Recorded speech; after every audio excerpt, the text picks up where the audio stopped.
सो इसका मतलब ये हो गया कि सेकंड चैप्टर जो है यूनिट्स एंड मेजरमेंट्स, ये बहुत ही ज़्यादा अहमियत रखता है। ठीक है, यूनिट्स की बात हमने शॉर्ट में कर ली कि जब भी कोई क्वांटिटी, कोई चीज़ होती है, उसके फिजिकल किसी यू कैन से प्रॉपर्टीज़ को मेज़र करना है, तो उस मेज़र करने के लिए हमें कुछ जो चीज़ यूज़ करते हैं हम लोग, जो उसका प्रोवर्ब यूज़ करते हैं, वो यूनिट्स होता है। ठीक है, तो यूनिट्स एंड मेजरमेंट्स आपस में एक दूसरे से रिलेटेड है। तो let us start learning this chapter. सबसे पहले हम लोग देखेंगे कि मेजरमेंट की ज़रूरत क्या है। Need for the measurement, why should we measure and what is the need for measurement. तो लास्ट चैप्टर में हमने देखा था कि फिजिक्स क्या है।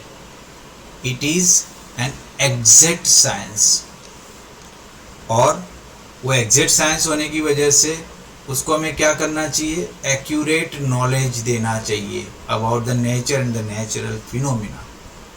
ठीक है, it expresses various natural phenomena in terms of relationship among quantities involved. कोई भी फिनोमिना होती है उसके साथ क्वांटिटी तो इन्वॉल्व होती है। एक सिंपल सी फिनोमिना मैं आपको बताता हूँ। आप देखो कि जब मॉर्निंग टाइम में हम लोग स्काई देखते हैं तो जनरली रेडिश कलर का दिखता है। ठीक है, फिर दोपहर के समय में वो ऑलमोस्ट येलोइश कलर का हो जाता है, फिर वापस शाम को रेडिश कलर का हो जाता है, रात को अंधेरा छा जाता है। तो ये फिनोमिना है। तो इसमें, इस फिनोमिना में क्या क्वांटिटी हमारे ध्यान में आई, हमने किसका ऑब्जर्वेशन किया, तो हमने लाइट का ऑब्जर्वेशन किया। तो लाइट क्या हो गई, it is the physical quantity. तो each and every natural phenomena, हर एक फिनोमिना में कोई ना कोई क्वांटिटी तो रहेगी ही रहेगी। ऐसा कभी होता नहीं कि क्वांटिटी नहीं होगी, उसमें कुछ ना कुछ तो होगा। कोई भी नेचुरल फिनोमिना ले लो, जैसे हम किसी गेंद को ऊपर की तरफ डालते हैं तो ऊपर जाके कुछ देर तक रुक के वापिस से नीचे आता है। तो ये फिनोमिना है, ये एक सिंपल सा फिनोमिना है, नेचुरल फिनोमिना है। इसके अंदर हम ऑब्जर्व करेंगे तो कितनी सारी क्वांटिटीज आ गई। ठीक है, वो गेंद है, वो बॉल है, तो उसका मास होगा, उसको हम ऊपर की तरफ डाल रहे हैं तो उसकी वेलोसिटी होगी। वो वापस नीचे ऊपर जाएगा तो किस डिस्टेंस तक, कुछ एक डिस्टेंस तक ऊपर जाएगा तो डिस्टेंस आ गया। तो there are an number of different quantities always involved in the physical phenomena, natural phenomena. तो इस क्वांटिटीज को मेजर करना बड़ा ज़रूरी हो जाता है। द एग्जैक्टनेस और the accuracy of the relationship depends upon the measurement we make. हम जो मेजरमेंट करेंगे उसके ऊपर ही मतलब उसकी एग्जैक्टनेस को, एक्यूरेसी को, उसके ऊपर ही डिपेंड होना है। ठीक है, The accuracy of the measurement in turn depends on the accuracy of the measuring instrument। हम किससे मेजर कर रहे हैं और कौन सी टेक्निक से मेजर कर रहे हैं, उसके ऊपर भी एक्यूरेसी का लेना देना होता है। ऐसे ही थैले में भर के दे दिए, काउंट करके 40 पोटेटोज दे दिए और बोल दिया 2 kg है, ले जाओ, आप मेरे पे ट्रस्ट कर लो, ये पक्का 2 kg हो जाएगा। तो ये तो गलत है, ऐसे हो नहीं सकता, क्योंकि मेजरिंग इंस्ट्रूमेंट का यूज़ ही नहीं कर लिया। तो मेजरिंग इंस्ट्रूमेंट को जो हम यूज़ कर रहे हैं वो कितना पक्का और कितना अच्छा है, पता ना। चीटिंग करते हैं लोग तो मेजरिंग इंस्ट्रूमेंट के साथ खिलवाड़ कर लेते हैं। ठीक है, उसके जो पलड़े होते हैं उसके नीचे कुछ वेट लगा देते हैं। ठीक है ना। So the recent progress in science and technology has been possible only due to development of high precision instrument. अभी जो भी इंस्ट्रूमेंट मिल रहे हैं वो बहुत ही हाई प्रिसीजन वाले, मतलब इतना एक्यूरेट आपको आंसर देते हैं, ऐसे इंस्ट्रूमेंट बन रहे हैं। और उसी से रिसेंट प्रोग्रेस साइंस का, टेक्नोलॉजी का बहुत बढ़ गया है। One can measure the mass as small as that of an electron. Electron का मास भी हम मेजर कर सकते हैं, लेकिन वो बहुत छोटा मास है। कितना है वो mass, 10⁻³ kg। And the large as that of the universe. Universe का मास कितना है भाई, यहाँ लिखा हुआ है कितना यूनिट्स का मास, 10⁵55 kg। तो आप बोलोगे सर ये मास कैसे मेजर किया होगा, इतना बड़ा बैलेंस कहाँ से लाए होंगे? तो उसके लिए बैलेंस का यूज़ नहीं करते हैं। There are certain alternative methods by using which they can measure small masses and large masses. Professor William S. Franklin emphasized the importance of measurement in the following word. Measurement का importance बताते हुए Franklin बोलते हैं, the most important thing for a young man to acquire from his first course in physics is an appreciation for precise detail.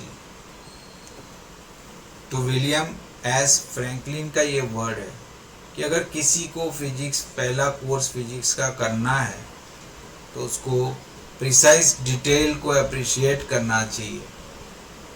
तो इससे ही पता चल जाता है कि मेजरमेंट का इम्पोर्टेंस कितना है। Stressing upon the importance of measurement, Lord Kelvin, a great English physicist of 19th century, once remarked that, उसने रिमार्क क्या किया था, उसने बोला था, when you can measure what you are speaking about and express it in numbers, you know something about it. But when you cannot measure it and express it in numbers, your knowledge is of a merged and unsatisfactory kind, but you have scarcely in your thoughts advanced to the stage of science, whatever the matter may be. तो ये क्या बोल रहा है, अगर आप कुछ major नहीं कर सकते और नंबर में कुछ बता सकते, अगर आप मेजर कर सकते और नंबर में बता सकते उसको, तो इसका मतलब क्या होता है कि आपको उसके बारे में कुछ पता है। लेकिन आप उसको मेजर नहीं कर सकते और नंबर में एक्सप्रेस नहीं कर सकते, तो फिर आपका जो भी एक्सप्लेनेशन है वो इतना ज़्यादा सेटिस्फैक्टरी नहीं है, ऐसा वो बताता है। तो इससे मेजरमेंट का इम्पोर्टेंस पता चल जाता है। तो ये जो टॉपिक नंबर 2.1 है, इसमें सिर्फ हमने ये देखा कि मेजरमेंट की नीड क्यों है।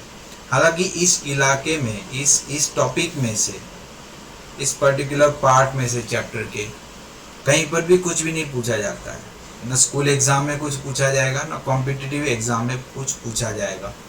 लेकिन यहाँ से हमें मेज़रमेंट का इम्पोर्टेंस पता चलता है। मेज़रमेंट हर जगह पर होनी चाहिए। फिलोसॉफी की बात करते हैं, फिलोसॉफी की, तो मेज़रमेंट तो स्टडी में भी होनी चाहिए। ठीक है, आपने अगर प्रॉपर प्लानिंग नहीं किया है तो आपको प्रॉपर प्लानिंग कर लेना चाहिए। You should be accountable for your study. ठीक है, अभी मैं जनरली मेरे स्टूडेंट्स लोगों को पूछता हूँ कभी भी कि कितनी पढ़ाई हुई आपकी, तो वो लोग मतलब कंफ्यूज से हो जाते हैं। कितनी पढ़ाई हुई मतलब क्या हो गया, एक कैसा सवाल हो गया, है ना। कभी बच्चों को ऐसा लगता है कि ये क्या सवाल हो, कितनी पढ़ाई हुई मतलब कि ये क्या होता है, मतलब पढ़ाई कैसे मेजर करेंगे। डू यू थिंक पढ़ाई का भी मेजरमेंट होना चाहिए? क्या आपको ऐसा लगता है पढ़ाई का मेजरमेंट होना चाहिए? Do you think? और होना चाहिए तो फिर उसका यूनिट क्या होना चाहिए, कैसे मेजर करेंगे उसको? चैप्टर। यस, हम लोग बहुत बार चैप्टर से मेजर कर लेते हैं कि मैंने किसी स्टूडेंट को पूछ लिया भैया तेरी पढ़ाई कितनी हो गई, तो वो बोलेगा सर टोटल 15 चैप्टर है, उनमें से 7 चैप्टर कंप्लीट आ जाते हैं, लेकिन बाकी के 8 चैप्टर अभी करने बाकी है। तो this is what your exact accurate in number statement is. आपने एक अच्छा स्टेटमेंट दे दिया विद यूजिंग सम नंबर्स और आप उसको मेजर कर पाए। सो जो लोग अच्छा स्कोरिंग करते हैं कॉम्पिटिटिव एग्ज़ाम में एंड बोर्ड एग्ज़ाम में, वो लोग एक अपना अच्छा खासा टाइम टेबल बनाते हैं, उसके अकॉर्डिंग चलने की कोशिश करते हैं और बाद में उसको अकाउंट करते हैं कि क्या वो मैंने जो भी मैंने प्लान किया था इस मंथ में, क्या वो मैंने अचीव कर लिया, क्या मुझे वो सब आ रहा है। इस तरीके से वो सारी बातें अकाउंट करते हैं। तो दैट शुड बी डन, वो होना भी चाहिए। Accountability must be done over there. ठीक है, तो आपको पहला टॉपिक समझ में आ गया सब लोगों को, एवरीबॉडी? इसमें कुछ नहीं था, इसमें आपको कन्विंस होना था कि मेजरमेंट जरूरी है। अब बहुत ही इंपॉर्टेंट, यहां से रियल फिजिक्स स्टार्ट हो जाता है। फिजिकल क्वांटिटीज क्या होती है और कितनी है, और हम कितनी क्वांटिटीज को पढ़ने जा रहे हैं। उसमें दो टाइप की क्वांटिटी की खास बात करेंगे, fundamental quantities and derived quantities. अभी 10th तक हमने बहुत सारी फिजिकल क्वांटिटीज पढ़ चुके हैं हम लोग। फॉर एग्जाम्पल चलो हम थोड़ी बातचीत ही कर लेते हैं। 10th स्टैंडर्ड में आपको क्या लगता है फिजिक्स के कितने चैप्टर थे गैरिसन? कम चैप्टर थे। अच्छा, नंबर्स पता है एग्जैक्ट? सर 4 चैप्टर थे। 4 चैप्टर थे, very good, exactly 4 chapters were there. तो वैष्णवी आप फिर नाम भी बता दो कौन कौन से थे। हाँ sir, electricity, light, colourful world and fourth वाला था magnetism, magnetic effect of electric. Very good. ये 4 चैप्टर हमने पढ़े थे। मेरे ख्याल से गैरिसन और विनय को भी याद आ गए सारे चैप्टर, कि नहीं याद आए? Yes sir. अभी देखो सिंपली ये 4 चैप्टर की भी बात करेंगे ना, तो भी हम एक के बाद एक अगर अपना दिमाग पे थोड़ा जोर डालेंगे तो हमें पता चलेगा कि इसमें भी कितनी सारी क्वांटिटीज थी जिसको हमने पढ़ लिया था। कुछ एक मैं आपके लिए अंडरलाइन कर देता हूँ, आपको वो क्वांटिटीज परिचित लगेगी, ऐसी लगेगी कि इसको तो हम जानते हैं। मैंने एक को तो अंडरलाइन ही कर दिया। क्या अंडरलाइन कर दिया? हाँ, तो ये हम 10th में पढ़ चुके हैं ना, ये तो हम जानते हैं। Yes sir. ठीक है, ये तो बहुत बेसिक क्वांटिटी, ये तो हम जानते ही है। पहली क्वांटिटी तो लेंथ तो सब जानते हैं। मास भी बहुत बेसिक क्वांटिटी है, इसको हम पढ़ चुके हैं, बहुत जगह यूज कर चुके हैं। टेम्परेचर, हाँ भाई, टेम्परेचर के बारे में भी हम थोड़ा बहुत तो जानते ही है, ऐसा नहीं कि बिल्कुल नहीं जानते। स्पीड है, फोर्स है। आप लोगों में से कितने लोग ऐसे हैं जो ये मैंने अंडरलाइन की है उस क्वांटिटीज को नहीं जानते? ये क्वांटिटीज के बारे में आप कहीं ना कहीं अपने पास्ट स्टडी में ये वर्ड्स का यूज कर चुके हो, इन वर्ड्स का। एम आई राइट और नॉट वैष्णवी? राइट है ना, हम लोग इसका यूज कर चुके हैं। ठीक है, तो यही होती है फिजिकल क्वांटिटीज। तो हम लोग फिजिकल क्वांटिटीज की अभी डेफिनेशन अपने नोटबुक में लिखने वाले हैं। तो आप लोगों को करना यूं है कि सबसे पहले राइट टॉप कॉर्नर पे आज की डेट लगा देनी है, 18 जून 2021। फिर आपको हेडिंग लगाना है चैप्टर नंबर 2। चैप्टर का नाम लिखना है यूनिट्स इन मेजरमेंट।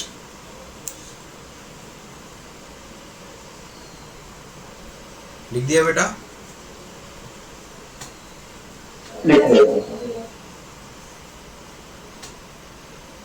विनय, आपकी नोटबुक चेक हो गई है, कभी भी आके ले जा सकते हो ना? यस। अभी सिर्फ कल और परसों 2 दिन में नहीं हूँ, we are not in Vadodara actual, तो मंडे के बाद कभी भी ले जाइए। Okay sir. लिख लिया चैप्टर का नाम? Yes sir. अब हम लोग हेडिंग लगाएंगे। चलो 2.1 में तो कुछ लिखने जैसा था नहीं, लेकिन 2.2 का हेडिंग लगाएंगे। टॉपिक नंबर यही रखना 2.2, physical quantities, fundamental and derived, ऐसा हेडिंग लगाओ। टॉपिक नंबर 2.2,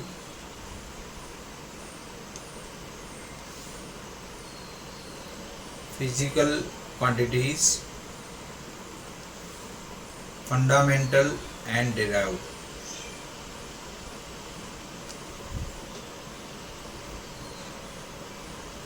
ऐसा हेडिंग लगाने के बाद आपको एक और हेडिंग लगाना है नीचे वाली लाइन में, फिजिकल क्वांटिटीज, और फिर उसकी डेफिनेशन लिखना है जो मैं अभी डिक्टेट करा रहा हूँ।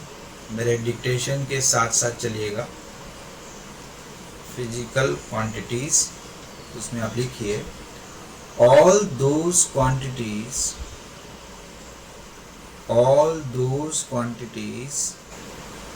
which can be measured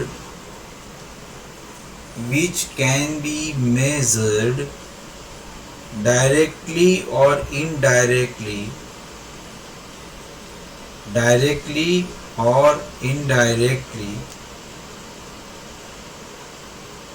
and in terms of which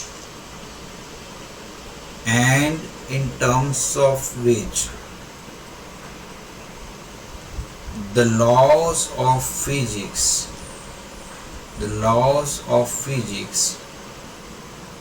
can be expressed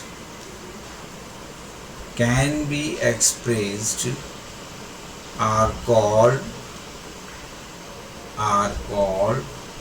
physical quantities.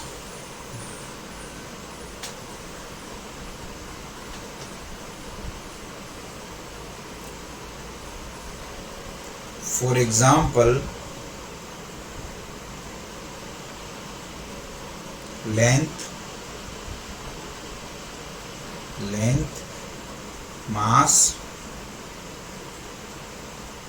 temperature, speed, force and electric current. Okay, have you completed? Yes, sir. हाँ, तो इसको फिजिकल क्वांटिटी कहते हैं। नाउ स्टॉप राइटिंग, हम लोग आगे बढ़ते हैं।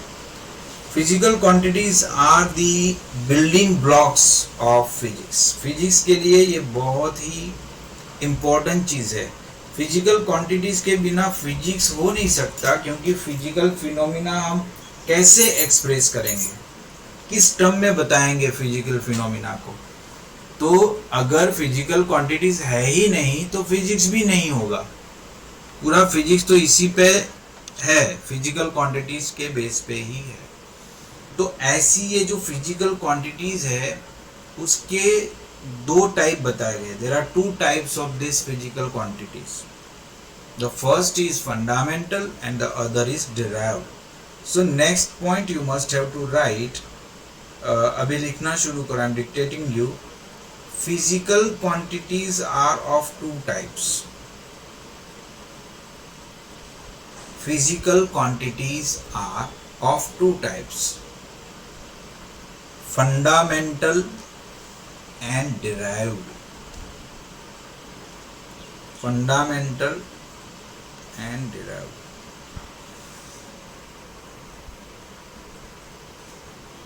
Okay, finished. Now stop writing. अब आपको ये समझना है कि फंडामेंटल मतलब क्या और डिराइव मतलब क्या। तो कुछ एक फिजिकल क्वांटिटीज ऐसी होती है जो किसी पर्टिकुलर मटेरियल का फंडामेंटल कैरेक्टरिस्टिक्स होती है, ठीक है। और बाकी दूसरी क्वांटिटीज जो होती है वो इस फंडामेंटल क्वांटिटीज पे डिपेंड करती है। फॉर एग्जाम्पल, आप लोग वेलोसिटी के बारे में क्या जानते हो? वेलोसिटी की क्या फॉर्मूला है, किसी को पता है आप लोगों में से? Velocity displacement upon time. Displacement upon time. अब यहां पर v मतलब velocity. Velocity. So how many physical quantities are there? There are three physical quantities you can find over here. One is velocity, the second is displacement and the third is time. तो हम देख पा रहे हैं कि velocity खुद इन दोनों पे डिपेंडेंट है। तो velocity is derived from displacement and time. So displacement and time को हम फंडामेंटल टाइप कहेंगे, फंडामेंटल क्वांटिटीज कहेंगे, जबकि वेलोसिटी को हम बोलेंगे कि वो डिराइव्ड क्वांटिटी है। इस तरीके से कुछ क्वांटिटीज फंडामेंटल होती है और बाकी की क्वांटिटी जो है वो इन फंडामेंटल क्वांटिटीज से डिराइव्ड होते चली जाती है। तो ऐसे ही फिजिक्स बना हुआ है, पूरा फिजिक्स ऐसे ही क्वांटिटीज से बना हुआ है, ठीक है। तो अभी आप लिखना शुरू करेंगे। You put the heading fundamental quantities, fundamental quantities. The physical quantities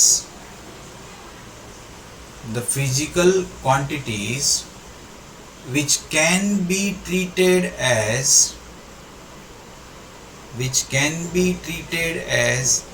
independent of other physical quantities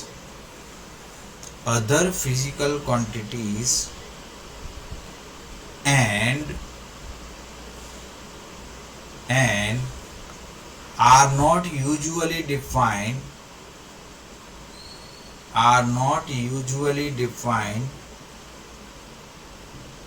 in terms of other physical quantities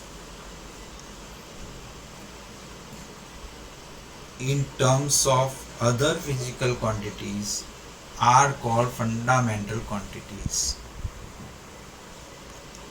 तो यस, नाउ स्टॉप राइटिंग। लिख लिया आप लोगों ने सबने? हाँ। तो ये फंडामेंटल क्वांटिटीज ऐसी क्वांटिटीज है वो किसी पे डिपेंडेंट नहीं होती है, वो इंडिपेंडेंट होती है, ठीक है। और वो ऐसी क्वांटिटीज होती है जिसको एक्सप्लेन करने के लिए कोई दूसरे क्वांटिटीज की ज़रूरत ही नहीं है। जैसे वेलोसिटी को एक्सप्लेन करने के लिए हमें डिस्प्लेसमेंट की ज़रूरत पड़ती है, हमें टाइम की ज़रूरत पड़ती है, लेकिन it is not the case with fundamental quantities. Fundamental quantity ऐसी क्वांटिटी होती है जो अपने आप में खुद इंडिपेंडेंट होती है, तो किसी पे डिपेंडेंट नहीं होती है, ठीक है। तो ये हो गई फंडामेंटल क्वांटिटीज। तो ऐसी 7 फंडामेंटल क्वांटिटीज है। कितनी क्वांटिटीज है ऐसी? 7 है टोटल, ठीक है। और ये 7 कौन कौन सी है तो वो हम यहाँ पर लिखेंगे। तो मैं डिक्टेट कर रहा हूँ, वैसा नया पॉइंट लेके लिखो, एक नया पॉइंट कर दो। देयर आर 7 फंडामेंटल और base quantities.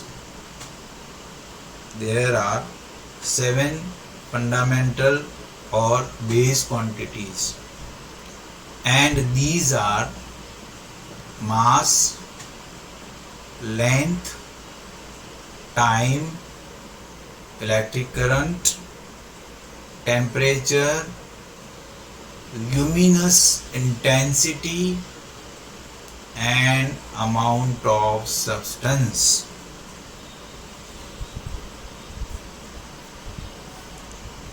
There are mass, length, time, electric current, temperature, luminous intensity, and amount of substance.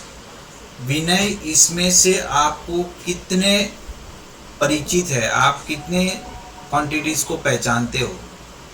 Sir, luminous intensity को नहीं पहचानते हो?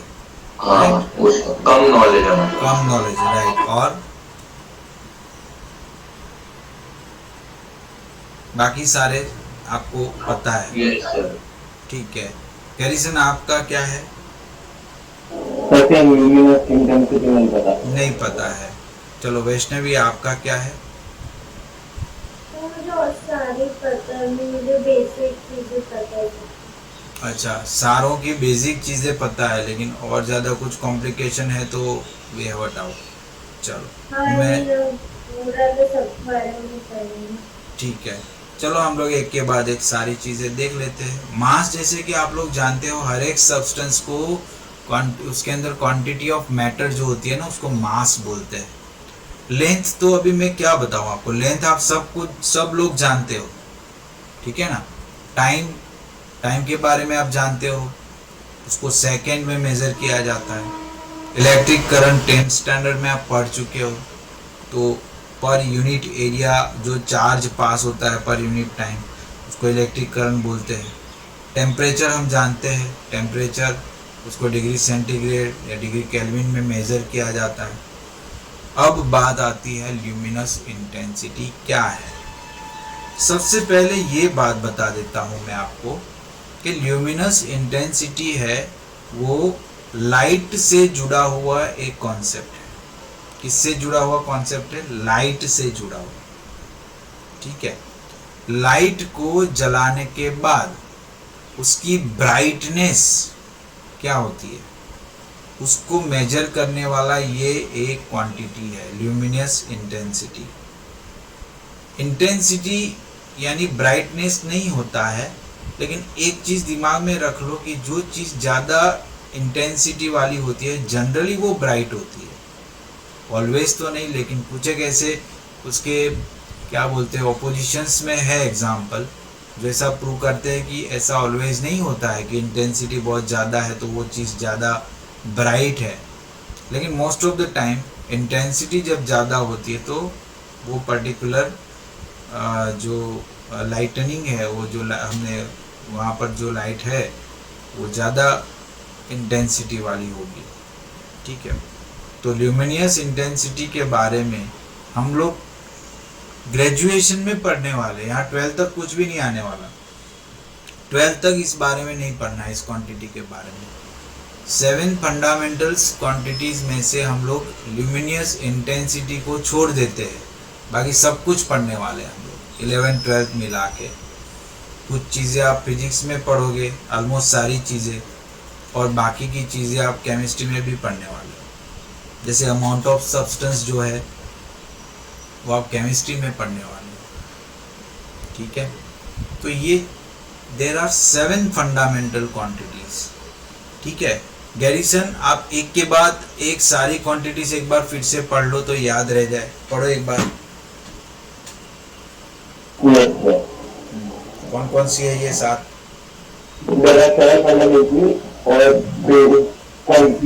and they are mass, length, time, electric current, temperature, luminous intensity, and amount of substance,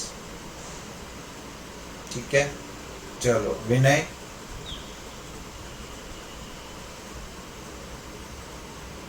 विनय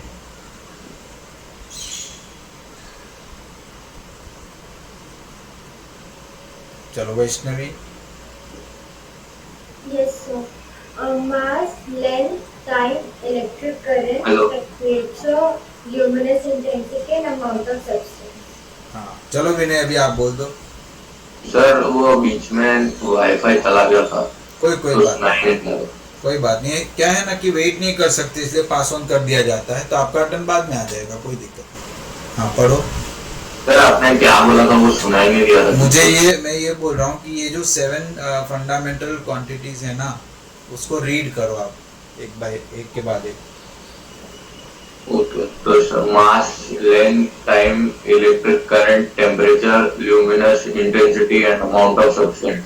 तो आप इसको याद रख पाओगे? आप इसको यस सर। ये सारी की सारी 7 क्वांटिटीज बिना देखे बोल पाएंगे आप लोग? हाँ, sir. Yes sir. है ना। तो मैं फिर से एक बार बोल देता हूँ, मास और हम अगर पॉसिबल है तो सीक्वेंस में याद रखने की कोशिश करेंगे। Mass, length, time, electric current, temperature, luminous intensity and amount of substance. चलो अभी कितने लोगों को याद रहा देखते हैं। चलो भाई गैरिसन, आपसे शुरुआत करते हैं।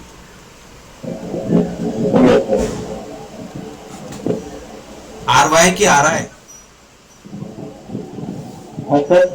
स्पेलिंग में आपके क्या आएगा? Y आएगा कि आ रहा है? स्पेलिंग एक बार बोल दो। GARRY। चलो पहली क्वांटिटी क्या है? मास, मास, दूसरी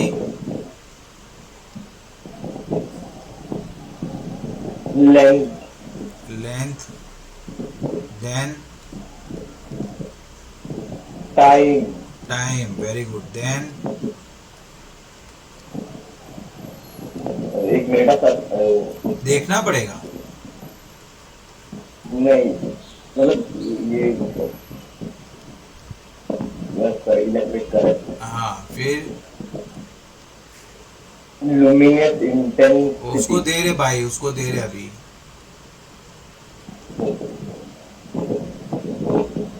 अब आएगा लुमिनस इंटेंसिटी। टेम्परेचर का स्पेलिंग गलत लिखा क्या मैंने? कोई बताएगा? टी ए आता है कि टी ई आता है? TE. बराबर है, तो मेरे ख्याल से बराबर ही है। टेम्परेचर, ठीक है, सही है। अब क्या आएगा? अमाउंट ऑफ सब्सटेंस, अरे भाई, पहले ओ सर लिमिट। सर आपने नंबर वो 7 हमारे डाला। 6 है, अच्छा, नंबर 6 5 डालना, पे। ये 6 intensity. And the last is क्या है, छिल्ला क्या है? Amount of substance. चलो, तो वैष्णवी आपको याद हो गया सब? हाँ सर। इसी लाइन से याद हो गया या आगे पीछे? हाँ सर, ये ऑर्डर में लूंगी। ठीक है, चलो बोलना शुरू कर दो। मैं लिखूंगा नहीं, अभी सिर्फ सुनूंगा। हाँ, okay sir. Mass, length, time, electric current, temperature, luminous intensity and amount of substance. Very good. Vinay, आपको याद हो गए सारे? Yes sir. चलो, तो स्टार्ट हो जाओ।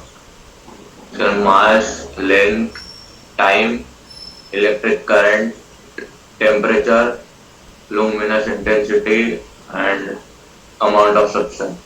Very very good. चलो, ये याद हो गया, ये बहुत अच्छी बात है। तो ये फंडामेंटल क्वांटिटीज है भैया फिजिक्स में, और इसके अलावा बाकी सब कुछ पूरा का पूरा फिजिक्स जो है वो डिराइव्ड है। ठीक है, बाकी का जो पूरा फिजिक्स है वो डिराइव क्वांटिटी से भरा पड़ा है। ठीक है, तो अभी हम थोड़ा सा नोट करेंगे नोटबुक में। आप नया पॉइंट ले लो और वहां पर हेडिंग लगा दो डिराइव्ड क्वांटिटीज। डिराइव्ड क्वांटिटीज मैं डिक्टेट कर रहा हूं, उसी स्पीड में आप भी लिखो। Derived quantities, derived quantities. The physical quantities whose defining operations, the physical quantities whose defining operations are based on other physical quantities are called derived quantities.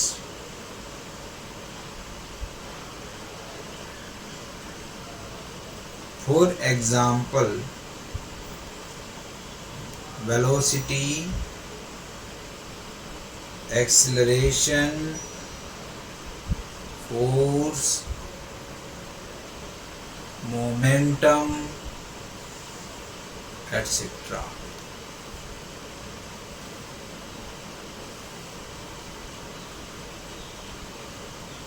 Garrison complete कर लिया लिखना?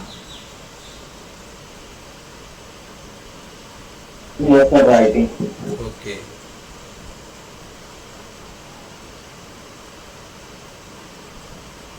Vaishnavi,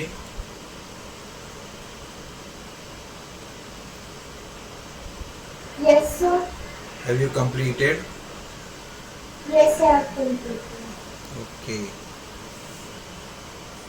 Vinay? Yes sir, complete. Okay.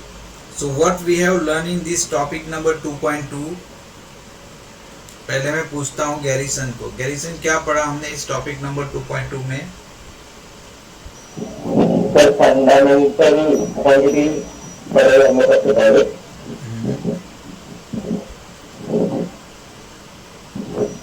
Hello sir. हाँ हाँ, सुन रहा हूँ मैं, आप बताइए। हाँ और बेसिक क्वांटिटीज होती है। ठीक है, ओके, और वो केवल मास length time electric current temperature luminous intensity amount of substance right, उसके बाद हमने डिराइव्ड क्वांटिटीज पढ़ी जिसमें होते हैं वेलोसिटी, एक्सेलरेशन, फोर्स और मोमेंट टाइम। ओके। चलो वैष्णवी आप बताओ, हमने अभी तक क्या क्या पढ़ा? तो हमने फिजिकल क्वांटिटीज के बारे में पढ़ा, विच इज बेसिकली क्वांटिटीज जिसको हम मेजर कर सकते हैं। फिर हमने फिजिकल क्वांटिटी के 2 टाइप्स पढ़े, फंडामेंटल एंड डिराइव्ड। तो फंडामेंटल वो है जो विच है इंडिपेंडेंट, एंड वो जो हमने 7 बेस क्वांटिटी थे जो हमने नेम किए थे पहले।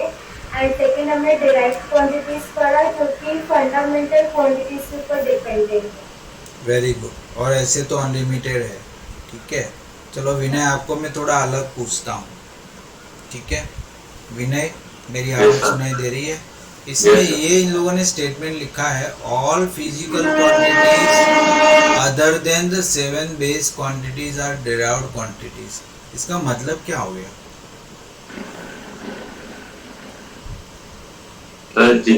जितने भी फिजिकल क्वांटिटीज है ये 7 बेस क्वांटिटीज को छोड़ के वो सब डिराइव्ड क्वांटिटीज। हाँ, वो सारी के सारी इन 7 से ही एक्सप्लेन होती है, उसके लिए दूसरी कोई क्वांटिटीज ढूंढने की जरूरत नहीं है। कि आई होप कि आपको ये दोनों टॉपिक अच्छी तरीके से समझ में आ गए हैं एवरीबॉडी, ठीक है। अभी हम थोड़ा आगे वाला टॉपिक लेते हैं, टॉपिक नंबर 2.3।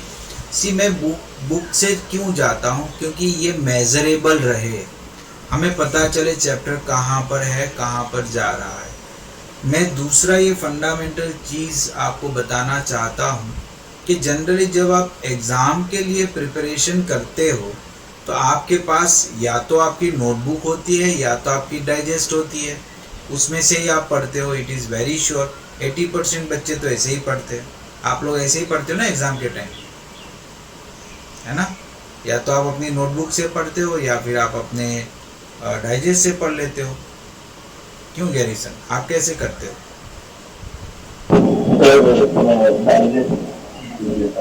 Very good. और आप कैसे करते हो वैष्णवी? सर मैंने रेफरेंस बुक 10 से शुरू किया था, उससे पहले मैं टेक्स्ट बुक और जो स्कूल करवाती थी। एग्जैक्टली। और विनय आप?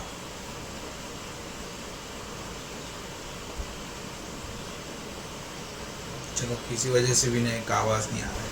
तो मैं ये समझता हूँ कि अगर एग्ज़ाम के समय आपकी बुक ही आपके पास रहने वाली है, आपके ट्यूटर तो आपके घर पे आने नहीं वाले हैं, या हो सकता है कि आपके ट्यूटर तब आपको एक्सेसिबल ना हो, आप उसको फ़ोन करें और फ़ोन रिसीव ना करें, कुछ भी डाउट हो कुछ हो तो जल्दी एक्सेप्ट वो अवेलेबल ना हो, ऐसा हो सकता है। इसलिए मैं टेक्स्ट बुक को सामने रख के बच्चों को पढ़वाता हूँ कि टेक्स्ट बुक का लाइन टू लाइन अगर हमने एक्सप्लेन किया है, जब हमारे सामने टेक्स्ट बुक है तो in the absence of the tutor भी आप उसको खोलोगे ना तो ट्यूटर का स्पीच आपको याद आएगा कि सर ने तब ऐसे बोला था।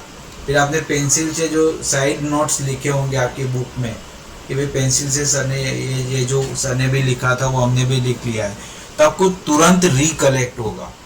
और यही फंडामेंटल है कि मैं बुक में से जाता हूँ और बोर्ड पे भी लिखता हूँ। जब रेगुलर क्लास होगी शुरू तब हम बोर्ड पे भी लिखेंगे और बुक में से भी जाएंगे। और अभी हम लोग अभी भी वही चीज़ फॉलो कर रहे हैं।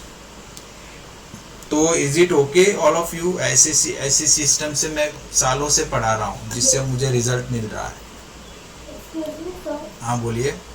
सर जैसे फिजिक्स के जो एनसीईआरटी बुक है तो उसके एक्सप्लेनेशन बता सकते हैं? उसके थ्रू जाएंगे तो बहुत कम जानने को मिलेगा। मैं एनसीईआरटी से पहले पढ़ाता था, लेकिन एनसीईआरटी में जो भी हम लोग अभी पढ़ रहे हैं ना, उसको उस तरीके से भी नहीं लिखा गया है और उनका जो वे ऑफ प्रेजेंटेशन है वो इतना सही नहीं लगता मुझे जितना ये। हाँ, इनसफिशिएंट है।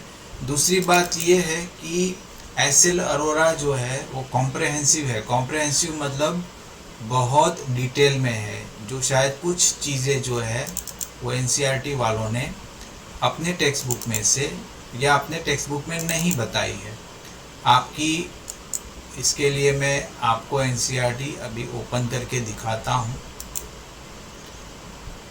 See this is your NCERT book जो आपकी स्क्रीन पे अभी आ गई।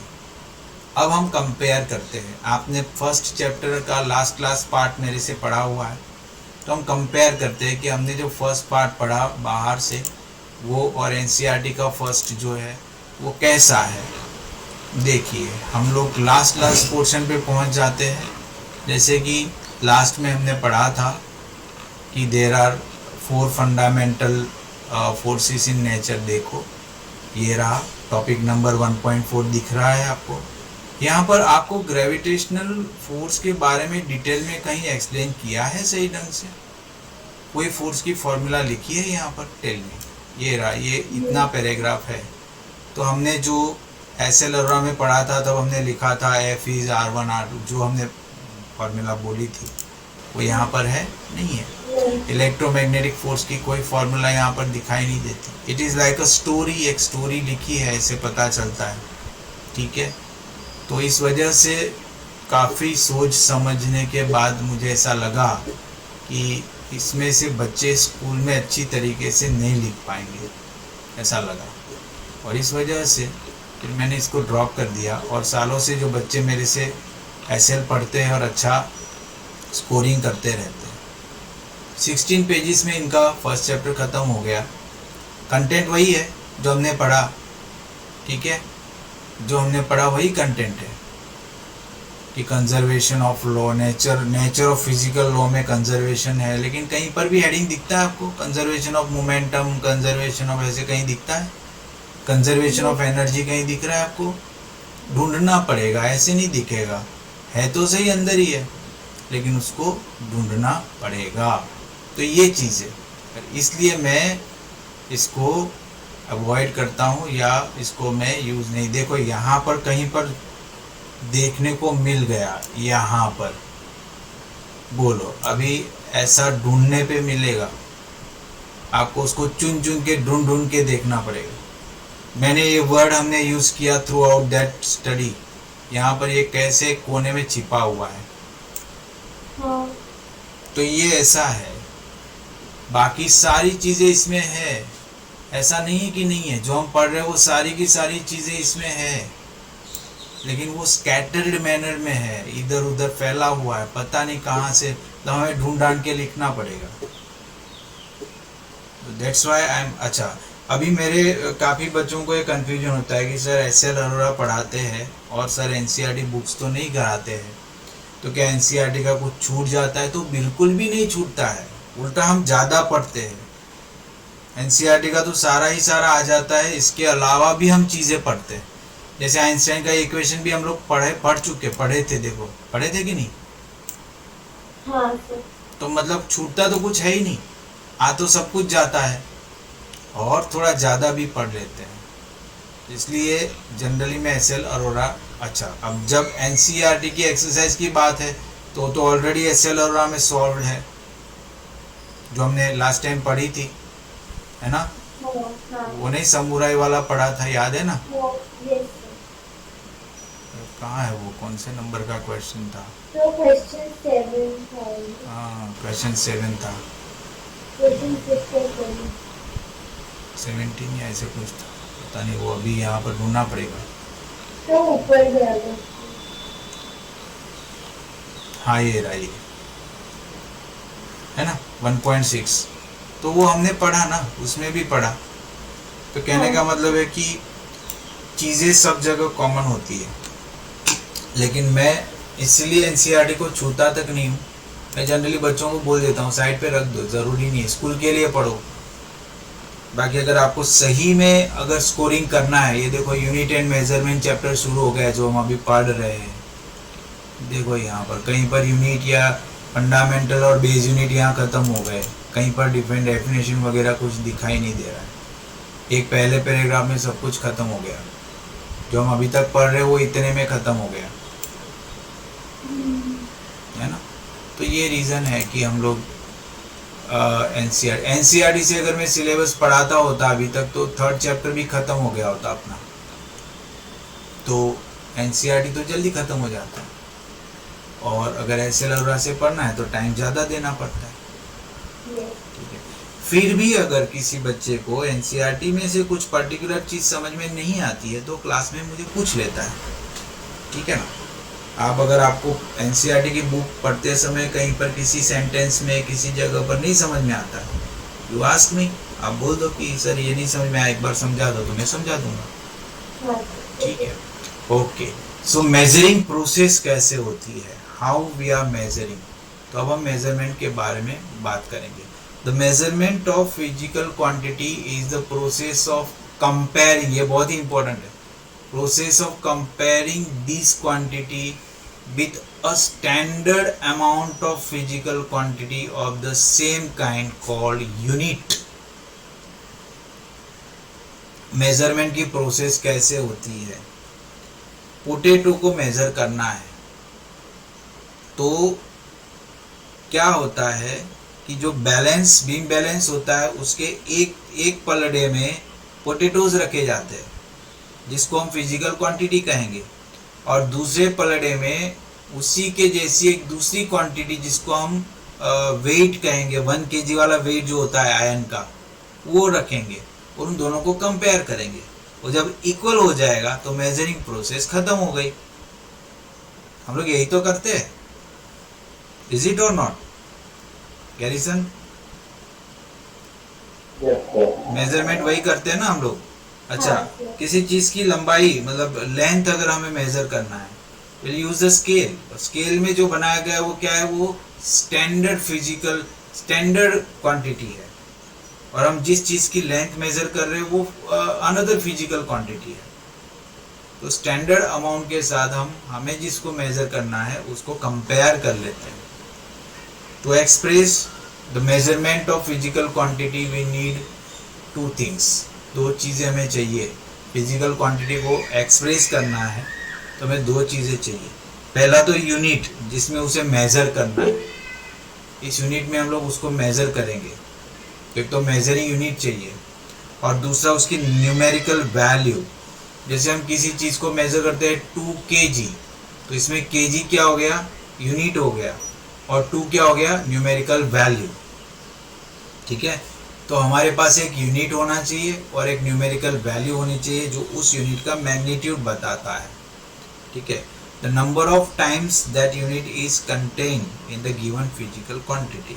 सो ये बहुत ही इंपॉर्टेंट फॉर्मूला आके आपको मिल जाती है, measure of physical quantity is equal to numerical value of physical quantity multiplied by size of the unit, यानी कि Q is equal to N into U. Q is equal to N into U. N means numerical value and U is the unit.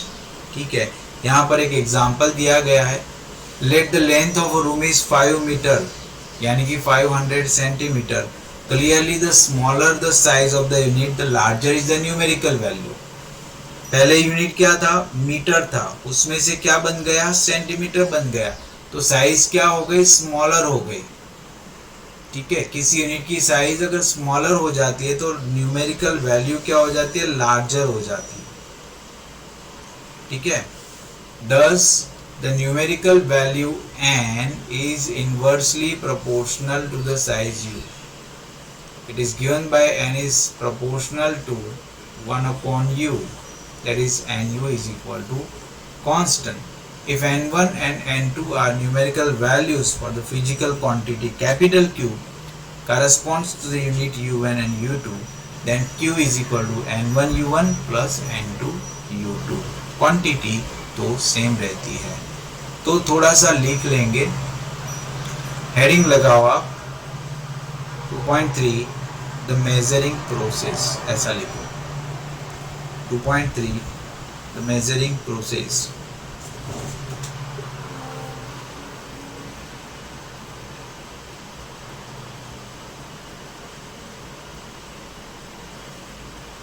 उसमें लिखो, it is the process It is the process of comparing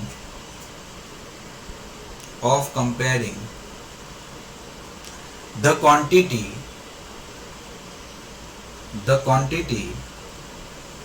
with a standard amount of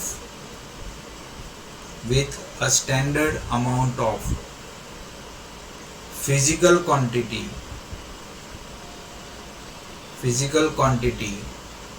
of the same kind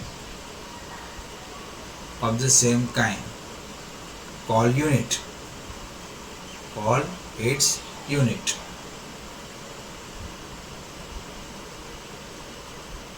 okay हो गया।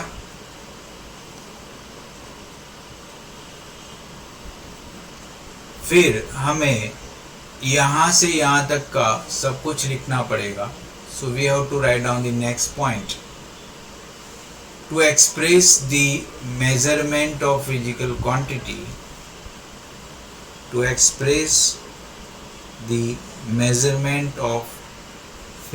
Quantity,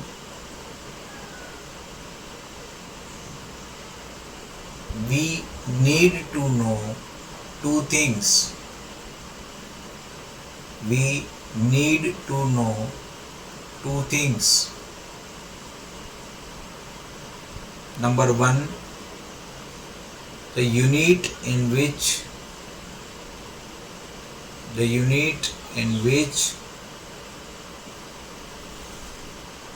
the quantity is measured.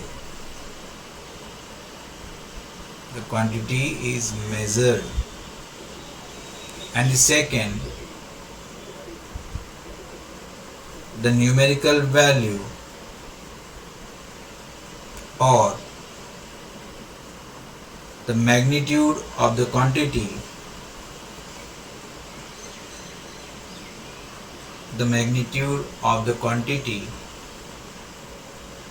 that is the number of times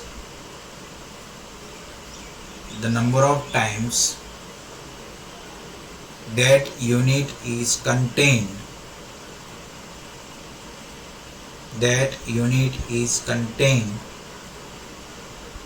in the given physical quantity.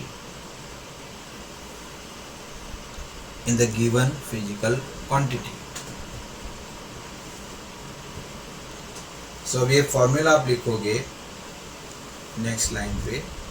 Major of physical quantity is equal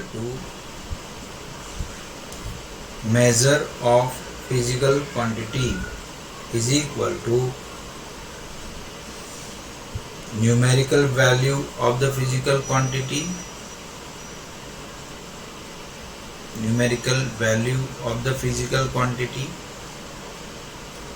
multiplied by size of the unit.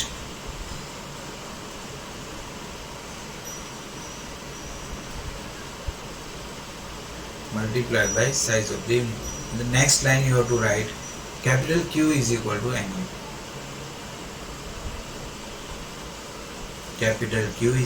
to NU. फिर next point में आपको ये line लिखनी है। Smaller the size of the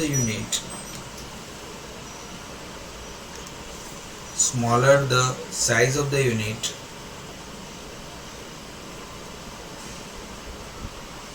the larger is the numerical value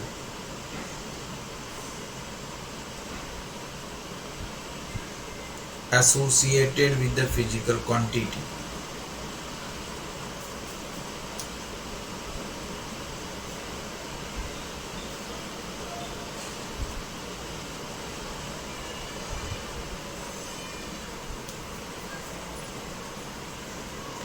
Thus the numerical value n is inversely proportional.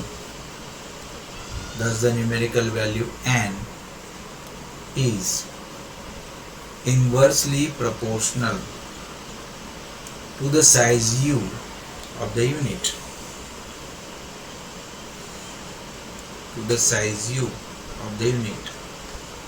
So n is proportional to 1 upon u.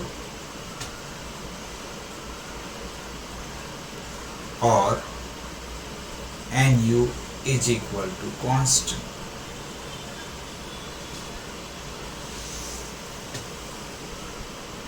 In the next point also you have to write down the last line. If N1 and N2, if N1 and N2 are numerical values,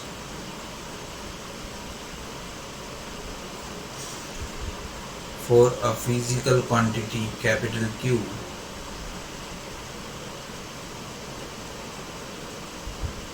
corresponding to the units U1 and U2,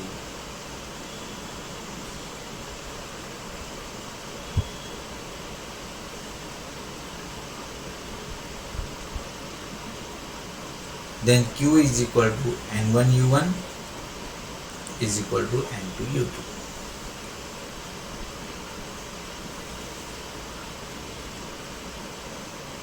तो लिख लिया सब लोगों ने? वो तो बाकी okay, हो जाए तो बताओ।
चलो फिनिश्ड। 1 minute है।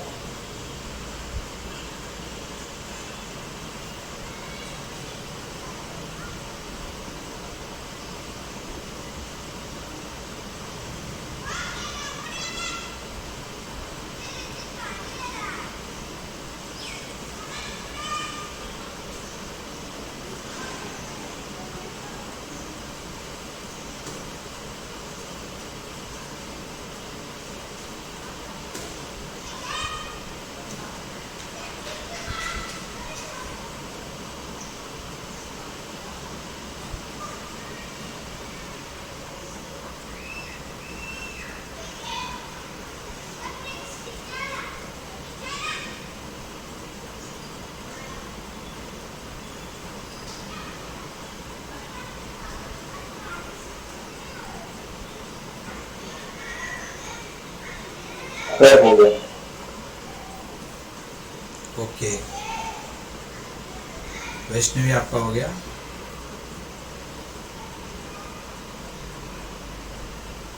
हाँ सर, अब हो गया। विनय?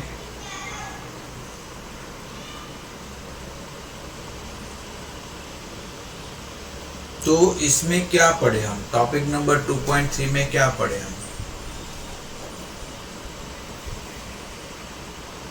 कैरिसन बताओ।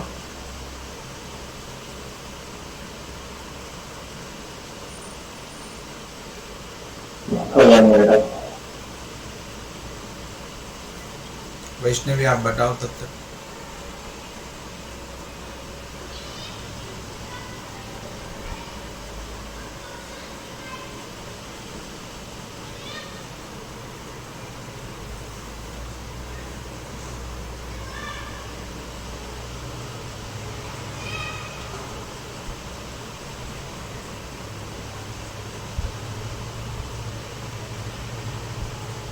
Hello Vaishnavi,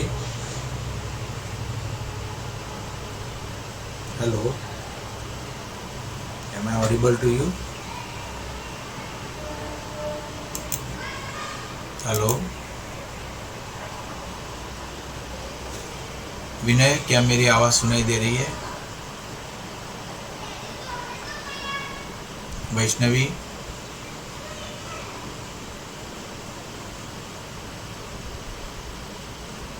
hello, am I audible? अच्छा, यहाँ एक मैसेज आके है, मैसेज में क्या है भाई? There is a message, mike is not working right now. Vaishnavi, आप डिस्कनेक्ट होके फिर से एक बार कनेक्ट कर लो, शायद प्रॉब्लम सॉल्व हो जाएगी। मीटिंग में से बाहर निकल के फिर से एक बार ज्वाइन कर लो। चलो गैरीसन, आपको मेरी आवाज सुनाई दे रही है तब तक? Yes sir. क्या पढ़ा हमने इसमें? सर ये टॉपिक मेरे को क्लियर नहीं है, एक बार आप एक्सप्लेन कर सकते हो? हाँ करेंगे ना, क्यों नहीं, इसलिए तो मैंने पूछा। ये टॉपिक आपको समझ में नहीं आया। हेलो वैष्णवी। हाँ सर, मुझे आवाज आ हाँ, रही है? अभी आ रही है बेटा, आ रही है। हाँ तो सर, मैं ट्राई कर रही थी पर मैं बोल रही थी आपको आवाज नहीं जा नहीं रही। सुनाई दे रही थी। हाँ हाँ, कोई बात नहीं। तो इस टॉपिक में हमने क्या पढ़ा? हाँ, तो मेजरिंग प्रोसेस में, राइट? हाँ, तो मेजरिंग प्रोसेस में हमने ये पढ़ा कि हमको कोई भी अगर फिजिकल क्वांटिटी को हमको एक्सप्रेस करना है तो हमें दो चीज़ें से पता होनी चाहिए। फर्स्ट है कि इसका यूनिट क्या है और दूसरी इसकी न्यूमेरिकल वैल्यू क्या होती है। तो फिर उसको हमने फॉर्मूला के थ्रू हमने किया था कि उसकी numerical value into the unit ही हो। तो हमने फिर एक और किया था कि जो न्यूमेरिकल वैल्यू होती है वो अपनी इसकी यूनिट के इन्वर्सली प्रोपोर्शनल होती है। करेक्ट। चलो, ये गैरीसन और वैष्णवी के लिए। और ये विनय कहाँ चला गया यार वापस? चलो फिर से एक बार मैं इन शॉर्ट आपको बता देता हूँ। हमने मेजरिंग प्रोसेस के बारे में सुना गैरीसन। अभी कभी आप बाजार में जाते हो, कोई चीज़ परचेज करते हो, तो मेजरमेंट कैसे करते हो लोग? तो उन लोगों के पास स्टैंडर्ड मेजरिंग वेट्स होते हैं कि नहीं होते? आपने देखे होंगे ना, 1 kg, 2 kg, 3 kg। 3 kg का तो खैर नहीं होता है, 1 kg का होता है, 2 kg का होता है, 5 kg का होता है, फिर 10 kg का एकदम बड़ा सा होता है, फिर 200 ग्राम्स का होता है, 100 ग्राम्स का होता है। देखा है आपने गैरीसन कभी? ये सर देखा है। हाँ, अभी किसी फिजिकल क्वांटिटी की बात करते हैं, फॉर एग्जांपल बात करते, जैसे मैंने पहले भी एग्जांपल लिया था, पोटैटोज की बात करते हैं। तो इस पोटैटो जो है, वो पोटैटो को एक्सप्लेन करने के लिए मेरे पास दो चीज़ें होनी चाहिए। एक तो यूनिट होना चाहिए, एक नंबर होना चाहिए। जैसे अगर मैं बोलता हूँ 4 kg, तो kg क्या हो गया? kg हो गया यूनिट, और 4 क्या हो गया? नंबर हो गया। तो किसी भी क्वांटिटी को एक्सप्लेन करने के लिए एक नंबर चाहिए और एक यूनिट चाहिए, और नंबर और यूनिट का मल्टीप्लिकेशन जो होता है वो कांस्टेंट होता है, यानी n into U is equal to constant. मतलब कि n जो है वो u के इन्वर्सली प्रोपोर्शनल चलता रहता है। मतलब अगर यूनिट हम घटाएंगे तो n बढ़ेगा, और यूनिट अगर हम बढ़ाएंगे तो n घटेगा। इस तरीके से होता है। जैसे बुक में एक एग्जाम्पल भी दिया है, अभी वो एग्जाम्पल भी मैंने बताया था आपको। यहाँ बुक में एग्जाम्पल दिया है कि 5 मीटर और 5 सेंटीमीटर। अब 5 metre is equal to 500 centimetre. तो मीटर में से सेंटीमीटर में होना मतलब क्या हो गया? यूनिट डिक्रीज हुआ। यूनिट क्या हो गया? डिक्रीज हुआ, कम हो गया। तो न्यूमेरिकल वैल्यू क्या हो गई? बढ़ गई। समझ में आ गई बात? गैरीसन समझ में आ गया अभी पूरा? आई होप कि आप लोगों को ये अच्छी तरीके से समझ में आ गया होगा। ठीक है, तो इसके बाद वाला टॉपिक है कि एक फिजिकल यूनिट कैसा होना चाहिए। Physical unit and it's desirable characteristics. कि फिजिकल यूनिट जैसे कि केजी ले लिया या मीटर ले लिया, ऐसा जो स्टैंडर्ड यूनिट होता है उसकी क्या कैरेक्टरिस्टिक्स होनी चाहिए, उसके बारे में फटाफट से शॉर्ट में समझ लेते हैं। सबसे पहले फिजिकल यूनिट क्या होता है उसके बारे में हम लोग समझेंगे।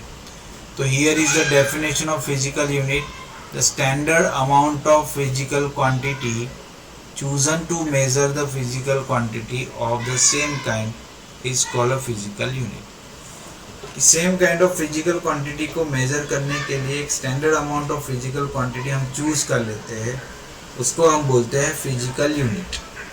तो ये फिजिकल यूनिट कैसे होना चाहिए उसके बारे में यहाँ पर कुछ बातें लिखी गई है। Desirable characteristics of physical unit, सबसे पहले क्या है, it should be well defined, उसकी डेफिनेशन पूरी अच्छी तरीके से होनी चाहिए। दूसरी बात यहाँ पर लिखी गई है, it should be of convenient size, एक अच्छी साइज का होना चाहिए।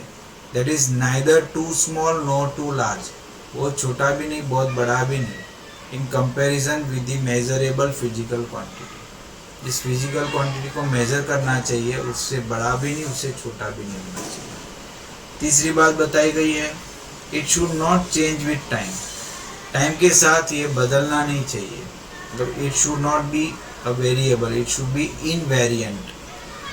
फिर फोर्थ बात करेंगे, it should be easily reproducible, उसके जैसे स्टैंडर्ड मेजरिंग डिवाइसेस रिप्रोड्यूस करते होने चाहिए, हम उसको रिप्रोड्यूस कर सकते होने चाहिए। फिर इट शुड बी इम्पेरिशेबल और इनडिस्ट्रक्टेबल, डिस्ट्रक्टिबल और पेरिशेबल, मतलब उसका डिस्ट्रक्शन नहीं होना चाहिए, वो डायरेक्टली कहीं से डिस्ट्रॉय नहीं हो जाना चाहिए। फिर next, it should not be affected by the change in physical conditions such as pressure, temperature, etc. Pressure या टेम्परेचर से वो बदलना नहीं चाहिए। Seventh, it should B internationally accepted, तो ये इंटरनेशनली एक्सेप्टेड होना चाहिए। And the last is it should be easily accessible, सबको इजीली मिले ऐसा होना चाहिए। तो ये है स्टैंडर्ड यूनिट की कैरेक्टरिस्टिक्स।